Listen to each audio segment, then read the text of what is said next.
Teka lang, ano bang meron tayo dito, ha? Uy, mga bakal. May mga lagaring bakal ba tayo dito, ha? Ano? Hoy! Ito oh! Flashlight! Ayan! Ayan! Ito na solusyon sa problema natin.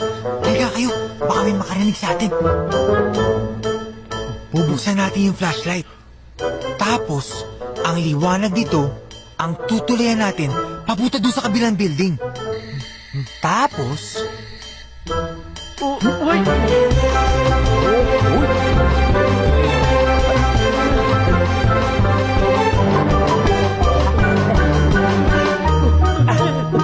Hoy!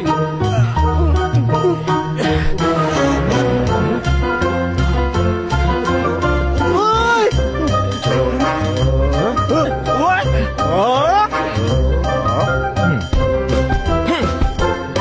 Sira ulo! Napaka-imposible ng sinasabi mo! Bakit? Bakit? Isipin mo na lang habang tumutuloy tayo sa liwanag ng flashlight mo. Oh, eh kung maglobat, aber? Hala! Hulog! Patay ka mo! Sorry. Hindi ko naman kasi naisip eh.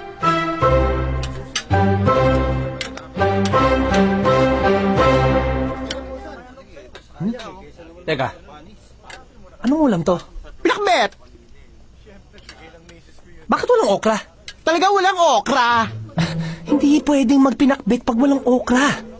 Kainin mo yan, kundi kukunin ko yan. Akin na! Paborito ko ang okra. Mamatay ako pag walang okra!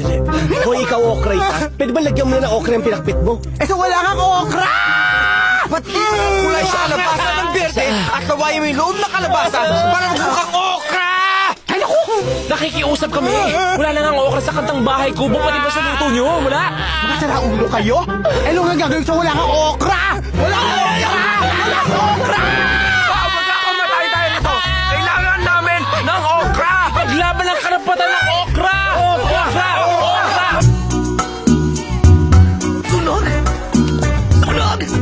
Mama! Kuya! Inday! Sunog! Sunog!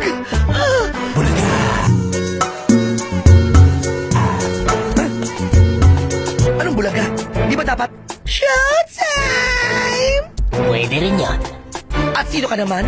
Bakit mo pinauusok ka ng bahay ko? Ako, si Madam E. Isang mangungula. Nagpapausok ako para matanggal ang mga masamang espiritu sa bahay mo. Hoy! Kung may masamang espiritu dito, ikaw yon! Lumayas ka! May nararamdaman ako. Tatama ka ng loto. 200 200 million? pesos. Miss! Miss! Taho! Taho! Miss! Taho! Nakakakinis ito ng kutis! Makinis na ang kutis ko. Nakakaimpis ito ng pesa ka nakakalit ng braso!